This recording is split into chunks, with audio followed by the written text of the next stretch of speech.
So then ultimately, this is how you become a serial entrepreneur, is how you work from, active income. And now let's add passive income. You said, hey, if I was a realtor, that's your active income, right? Now you built your team, you're stable in that example. And it's like, well, how do I learn how to buy passive income? I'm already seeing deals. I know when the off-market stuff is. I know when the discounted properties are.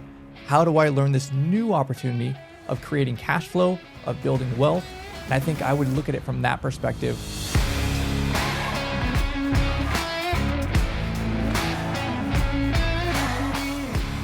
Welcome back to The Donkey and the Bee, where men are jackasses and women are biatches, where we work together to build an extraordinary life. Tune in to up your game in your marriage, entrepreneurship, and finances. Welcome back to The Donkey and the Bee with your hosts, Brett and Laura Chotkeys. We got the donkey right over here, and that's Brett. We got the bee, that is yours truly, Laura. And we talk all things marriage, entrepreneurship, and finances here on The Donkey and the Bee. And what's great about what I do? I love what I do. I love communicating with other individuals. I love getting out in the community and building relationships. So I have a lot of conversations with a lot of different folks in town. And there is a common theme among the conversations that I hold. And that is individuals saying that they are stuck in whatever niche that they're in. So say, for example, I'm talking to somebody and I'm telling them about the new ventures I'm doing, and they're like, "Oh, I can never do that. I've been a plumber, I've been a realtor, or whatever it may be, for a decade, and I can't switch. Like, I guess I'm just stuck in this niche forever." They have this like doom of, "Well, I picked this 10 years ago. I can't change now because what skill set do I have other than what I'm doing now currently?" And it's like, no, that's not true. If you don't like the circumstances you're in, you can change it. You can go down a different path. You can learn a niche and you can change that. And so I wanted to discuss that today because I thought it was interesting that people have this perspective of, I'm in this niche forever until I retire. That sounds terrible. Yeah, it does. We're on our, fifth different business, and totally drastically different things, right? And we went from waiting tables to all of a sudden, we're going to start a real estate company. And then did that for about 10 years. And then after that was like, okay, now let's focus on memory care and dementia and end of life. Literally zero experience there. None of us have any medical training. And it was like, okay, well, we'll just figure it out, right? And it's like, well, man, what's coming up next, right? Like, are we going to get into the hotel game? I don't know. You never know. But we're young, and at least I'm young. He's 2 years older than me. I don't want to hear it. Get out of here. So there's so much opportunity in this life, and I love this idea about being an entrepreneur. You can literally just pick any problem, solve it, make money, right? But this is the same for whether you are a W-2 employee, whether you're self-employed, whether you are pursuing something new, growing towards something that is like your passive income, right? Your niche for investing. And so the life is too short and too full of opportunities to just get stuck in the same kind of thing. So I think it's important we kind of talk through this and share parts of our story and what we see other people doing, because there's one side of it where it's like, hey, the grass is always greener, right? And like, I'm job jumping or I'm quitting too early. As soon as the adversity hits, now I'm switching. There's something there where you want to identify and avoid that. But that's kind of different than what we're talking about here with being excited about business and the love of the game. And just naturally, life brings new opportunities, being able to identify those and pounce on those. Yeah, we're not talking about job jumping here, I think is what you're saying. We're not saying try a job for 2 months and then be like, oh, that's too hard. That's not for me. Let's try something different. That's not what we're talking about here. We're talking about growing in what you're currently in. So say if you are a realtor, growing your knowledge in as much as you can in real estate, in commercial development, in building apartments, whatever it may be, and then taking that knowledge to the next level. I think to the next opportunity that comes before you, because there will be opportunity that comes before you. You just have to open your eyes and see it.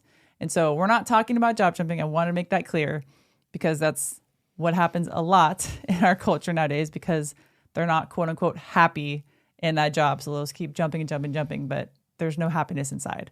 And so I think when I think about this niche, I think that people are number one fearful. They're fearful to try something new because they think they have to know everything about that specific niche before they get into it. And I think that's analysis paralysis. That's you're overanalyzing it and you're becoming paralyzed. You're not taking action because you're fearful that you don't know everything. And guess what, folks? We didn't know anything going into any of our businesses. We just took that leap of faith and we learned along the way. Yeah, absolutely. Ultimately, it's just the same kind of pattern, right? You're going to have multiple things to any type of business or any type of job. And if you kind of segment it in things, right? There's finance of it, there's operations on it, there's admin stuff on it. And if you don't know some of those things, you could hire someone for some of those things, right? Like we had literally no medical experience and we're like, okay, well, we still know marketing, we still know business, we still know finance, right? We can bring someone in as we start our first assisted living. Right? Like that was not a concern that we had. We knew we would either figure it out the hard way or we would bring in an expert that we can pay that would teach us, hey, here's this other aspect of it. Mm-hmm. So we talked about the non-quitting. Like we're not job jumping, we're not quitting. What do you really mean by that? How do you know, say you've been in a job for about a year or two, and maybe you're at that point where you've learned a ton in the last 2 years, and maybe there's an opportunity that comes forward to you. How do you know if that's like the opportunity you should take or if you should stick with the job you currently have and learn a little bit more before you take that leap? I don't know the answer to that question.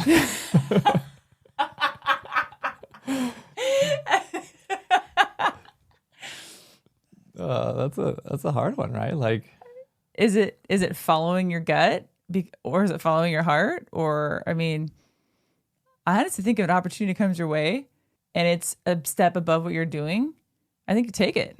I think if it goes back to an underlying plan, and maybe some people are not specific and don't have like their goals written out yet, but I think people have a direction of what they're going toward, right? Like for us, it was financial freedom. How do we get to a certain place? We wanted a couple different things.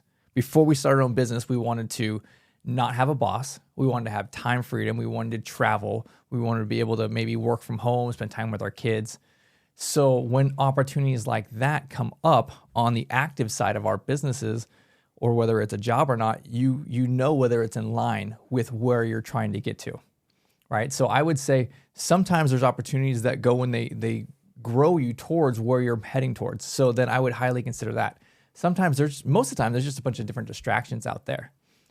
But I think that as you are growing in your skill set, maybe not even in the specific niche that you're in, but as you are just like becoming a better business person, more mature, there's going to be opportunities that really overlap in a completely different niche. And you can really use your grit, determination, intelligence, communication skills to be able to go completely 180 degrees and be in a totally different industry and be successful at it within the first few months just because you have grown yourself in multiple different ways. So you started off saying that we had the goal of financial freedom. So we had written down our goals and had talked about them together. I think a large percentage of the U.S. population, when I say large, I mean probably over 70%, don't have that. They don't have a trajectory of where they're going. They have no idea what they're doing. They're just getting up every day, going to work, and that's it. So I think maybe the first step in that is set some goals. Set some goals that are scary. Set some goals that are probably in your mind too far beyond to even reach. But I think that's kind of the starting point here. And again, sometimes like you just don't know, right? You can't quantify it and put down numbers or I want to be here, right? But what about a direction? Like you can say a direction, I'm going this direction, right? Like for us, that was, hey, we've identified here are the important things in our life, right? I want more time freedom. I want to spend time with my children.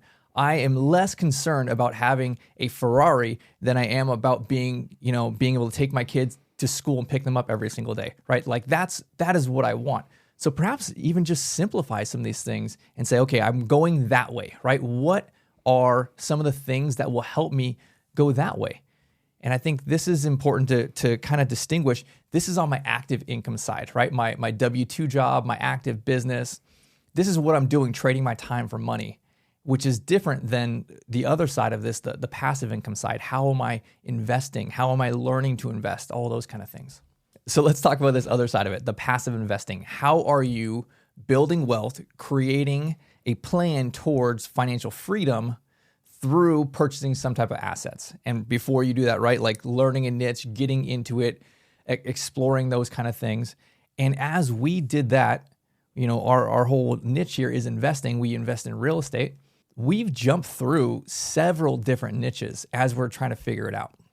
So there's in my mind, a distinction there on the front side. As you're kind of learning what you like, it's totally okay to bounce around a little bit, explore a little bit of this and a little bit of that, to be able to say, okay, well, I really relate to this, I really don't like that kind of stuff, right? Like I want to stay away from that. And you might waste a little bit of time, a year or two, like learning that and figuring out it's not for you. But I think that is different. And you're not really, jumping from strategy to strategy. You're really trying to find where you fit and where your place is and what you want to pursue. So for example, I just want to give people an example of what we did. So we started by investing in mobile homes, actually. And so we did that for about, I'd say 8 months to a year. We did that and realized we didn't really want to pursue that. So again, we're in the real estate lane, right? We're purchasing mobile homes. And then we realized we didn't like that. So we're like, okay, what's something different? Hey, let's start wholesaling. So we were wholesaling homes and, we're doing that for a little bit and we're like, I don't really like this. Let's start flipping homes. And so it's all in the real estate realm of things. It's just trying different niches within the real estate realm. And so from then we went to room and board. We had a room and board in Southern California and realized that really wasn't for us, had that for a little bit of time. And then that's when we fully moved our home over here to Texas and started our assisted living and memory care. So we're still in the real estate realm, even though it's assisted living. We, purchased a home, completely flipped it, and made it a beautiful home for our grandmas and grandpas. So I want to make that example of we didn't, quote unquote, like jump around because we were still in that real estate lane, but we were just trying to see what our specific niche was within real estate that we wanted to pursue. So I guess let me elaborate on that a little bit, right? We started mobile homes, but we bought like 3 of them real quickly and then realized this was not for us, right? We were wholesaling and flipping kind of both at the same time for, almost 10 years. We got into flipping. We really liked that. We grew our business. We grew our team. We flipped a couple hundred houses over that 10-year period. And from there, like we said, okay, here it is, right? Like we're going to pursue this. We're going to grow this. This is our active part of our income. And it's also our passive, right? Like here are properties that we're going to keep, that we're going to have for rentals, that we will, really use towards our financial freedom goal. And we did that for a good enough period of time until there were other opportunities that came. And it wasn't like that we completely stopped this, right? Like we ex-nate it and move on to another one. We allowed for kind of opportunities to test, right? You mentioned that we did the room and board. It was kind of like a sober living home. And we were doing that. It really is kind of a test to see, is this something we want to pursue in addition to our house flipping company, in addition to our rental properties. And, we went through that. We had a 6 and a 3 bed. And we realized that was not for us, right? Like people, they did not want the help. We wanted something where we can make money, where we could be involved in real estate, and then we can legitimately help people by doing all those things. And it just wasn't for us. We found that people really didn't want help. They just wanted to continue to use. So we quickly sold that property within about a year or so. It was like, okay, this is not for us. And then we just kept our eyes open. We were looking for new opportunities, right? We still had our house flipping company. We were still purchasing active and passive properties, right? We're collecting real estate towards this goal that we had. We were pursuing that. But nonetheless, we were still looking, and ultimately we came across this opportunity in assisted living, right? We started looking at residential assisted living and then figuring out, hey, those numbers don't really work. How do we build assisted living mansions? And then spent a couple years researching, figuring this out, trying to solidify, here's where we want to pursue next, right? It was less of a grass is always greener on the other side. Let's jump from this niche to that niche, because it always seems like that. When you're in the weeds doing it, it's always like, man, I should have done that, right? Like that's got to be so much easier. You hear people talking about their real estate portfolio and how they do, nothing, right? 3-4 hours a week of work, right? Like everybody always says that stuff. People hear what I do and think like, oh, that's got to be the best. You don't know how hard it is. It's super hard. So it was like, as we are becoming better entrepreneurs, better business people, growing our wealth, we're waiting for the next opportunity that's really along a growth sequence and less of let's just switch this to this, right? We weren't switching, we were adding and growing. So I just want to make it clear that people know this, that you're not switching to the quote unquote easier option because the one that you're in is hard. That's not what we're saying, because no matter which one you pick, it's going to be hard those first couple of years.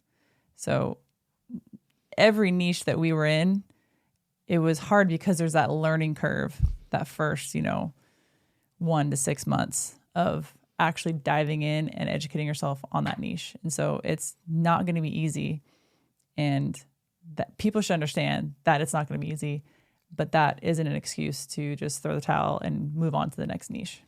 Yeah. I think for us, it's about doing bigger deals, right? Like I can spend the same amount of time to do a single family deal as I can spend that time on a multifamily deal or a commercial deal.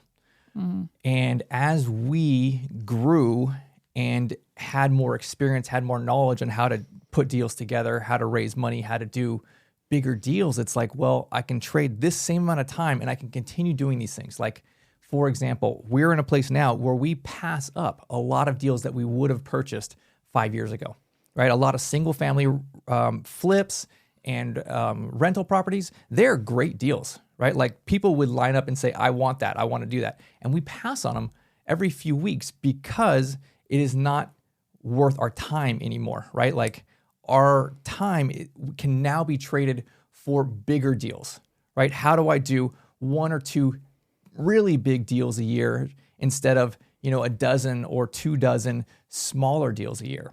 And I think that's really the trajectory that most investors have, whether you're active or passive, right? You're continuing to grow and you're moving from smaller deals to medium deals to bigger deals. You see a lot of people in the flipping game, in the wholesaling game, after 5 or 10 years, they move to the multifamily game, right? Because they have grown and they're looking for a new opportunity. They're going to trade the same amount of time working on deal structure and say, okay, now I have this bigger deal over here that gets me closer to my financial freedom goal or building wealth or whatever it is. So there's one other thing that I think is important to acknowledge is sometimes as you're growing, whether it's in business or in your investing side, there's only so much you can grow towards. Like your niche plateaus and you either see that I can't go anymore in this space or it's not sustainable for me to grow because of certain risks, right? Like for example, too many times you have to personally guarantee real estate or, too many loans against your name or something like that, right? Like there's some type of like, hey, if the economy shrinks or changes, then I'm going to be wiped out. I'm going to lose it all, right? There's something that's like, okay, well, I can keep doing this to a point, but after that, now it's kind of working against me in some type of way. So really, we kind of felt that way as we were buying a bunch of different rental properties and had at one point like a lot of different properties that we owned at one time. And I was thinking to myself as the economy is shaky, like if things transition, so I didn't want that. I wanted to have opportunities that were ultimately unlimited in our growth potential. And I spent years trying to find the right opportunity. I know we had talked about this so many times, like, what is this niche? How can we grow a business where I'm not legitimately scared that I could lose it all, right? Like, how can I scale this in a way that we can have crazy amounts of wealth? I couldn't find it in what we were doing. So ultimately, I was waiting for the right opportunity. And sometimes you get to a place where you've grown enough in business, you've grown enough in investing that you're just waiting for that one opportunity to go like, hey, I'm trying to take something to the moon, right? Because I love this game. I it's less about the money. It's more about how big can I build something? And sometimes you just get that right opportunity when you're in the right time and the right space. And it's like, man, I know this is it, right? Like I can take this to the moon and there's not that crazy risk on me that I was talking about there. And I think sometimes it's like, you're just waiting for that, especially when you love this kind of stuff. It's like, all right, this is it. Like I can go crazy with this. So what would your advice be if someone is maybe 2 to 5 years in their current position and maybe they're looking elsewhere, or they're at that point where they think they've learned enough to maybe pursue something different or maybe add on to what they're currently doing? I'm going to give you an example of a realtor. Maybe there's a realtor out there that's been a realtor for 5 years and maybe they're looking to do something different. What would your advice be to them? So I think there's natural plateaus in business and in professionally, right? Like you grow, you scale, you get better, and then you kind of hit a natural plateau there.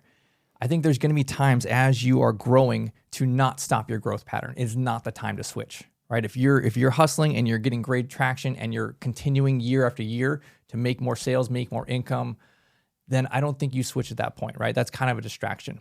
When you get to a place and you've been building and now you're stabilizing, right? You're putting your team out, you're building your systems, those kind of things. And you all of a sudden you go from working 50, 60 hours a week to you're working like 15 hours a week. And it's like, oh, okay, I built this thing. It's stabilized now. Now is the time for looking into new opportunities, right? So before you get there, I think it's important that you're really learning more. You're learning, if you don't know much about finances, you're learning about finances, you're learning about taxes, you're learning about sales, you're learning about marketing, right? Because it's less about being the master expert in this one little niche as more as being well-rounded. And then when these opportunities come, you're able to add to that. So I guess it's important to identify that in this example, we're saying, hey, you've built this business, you're doing great, you're making great money. You don't just quit that. You don't just cancel that and then jump to the new opportunity. You add the new opportunity. So instead of switching from A to B, you keep A and you add B, right? It's important that you do this at a plateau stage, not at a growth stage, because now you have plenty of time to learn the hard knocks on the new niche, the new opportunity, because it's not going to be smooth and easy, right? But you've built yourself round and very skillful in lots of different areas so that even if it's totally something different, that you can be able to do that and maybe bring in someone where you're missing that expertise to be able to run that. So then ultimately, this is how you become a serial entrepreneur. This is how you work from, active income, and now let's add passive income. You said, hey, if I was a realtor, that's your active income, right? Now you built your team, you're stable in that example. And it's like, well, how do I learn how to buy passive income? I'm already seeing deals. I know when the off-market stuff is. I know when the discounted properties are. How do I learn this new opportunity of creating cash flow, of building wealth? And I think I would look at it from that perspective. As you are in a stable place, now let's find the right opportunity and let's learn that. And then it's the same process again, right? Like the school of hard knocks, learning it, figuring it out, growing, and then stabilizing again. There is absolutely no excuse to learn a niche. We all have a small computer that we have in our hands every single day, and it's called a phone. And on that phone, there's something called YouTube, and you can learn pretty much anything from YouTube. You can learn investing on YouTube. I mean, there's sometimes we look up even investing videos on YouTube, and they're fantastic. It's free, and it's at your fingertips. So if you stop watching TV, stop scrolling through TikTok and Instagram and Facebook, and actually focus on yourself, focus on your self-development and the knowledge that you're putting in your mind, there's no excuse. You could probably take an hour a day and learn a new niche just from watching YouTube videos or listening to podcasts. So there's no excuse for that. Honestly, everybody has a phone and everyone has access to these podcasts and YouTube. So get on there, expand your knowledge on the specific niche that you want to pursue. All right, well, that is it for today. Thank you for joining us on The Donkey and the Bee. Make sure to hit that like and subscribe button, and we will see you on the next one.